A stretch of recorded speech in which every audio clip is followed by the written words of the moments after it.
Ziraun taldea hasi zen orain dela ia 5 urtetxo, eta gauza da, berez, Belatz talde bat zegoen aurretik, eta orain Ziraun taldean barruan dauden parte hartzaile batzuk ere talde horretan zaudela, ez? Eta, intzutenen bere ibilbidetxoa, baina, bakoitzak bere bizitza pixka eta aldatzea erabakizun, eta taldekide batzuk gelditu zian, oraindik nahi zutena pixkat beste bueltat eman taldeari eta beste lerro bat edo hartzea, ez?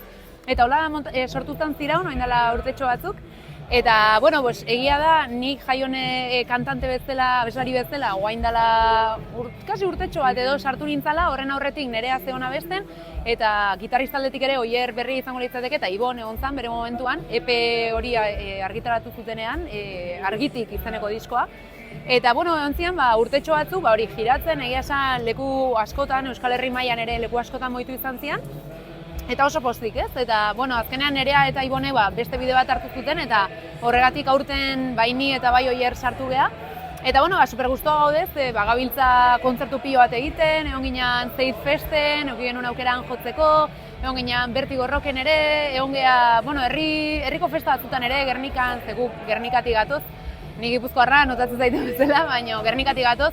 Eta hori, herri askotan jotzen nahi geha, eta baigea oain pixkat musika berria egiten, eta disko berri baten pentsatzen, ez? Baditugu abesti batzuk, de hecho gaur jo ditugu pare bat, spoileando pixkat, así que, oso pozik gaude.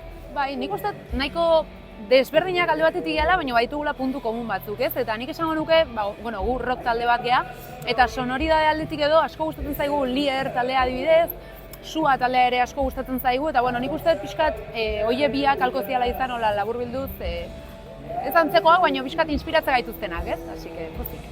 Abesti berria konposatzen gabiltza, eta badakagu asmoa disko bat prestatzeko, baditugu bi abesti nahiko aurreratuta, baduzkagu beste bi ere nahiko aurreratuta, orduan nik uste lehen eginean komentatzen, ez? Urrengo urte udaberri aldera edo, alba da lehenxeago, zer aurkeztu, disko oso bat, aurkeztu alizatea, eta horrean aurretik ere edo horretan zehar ere dauzkagu fetxatu lotuta, Gernikan jotzen dugu festetan, bagoaz Gasteizera ere irailean, eta baditugu deixente kortzen dut bidean ere, ez? Tingo du paroi bat momentura ematen, hori komposizioa pixka gehiago egiteko eta hortan enfokatzeko, baina nahiko zebiren kositas, zoteana.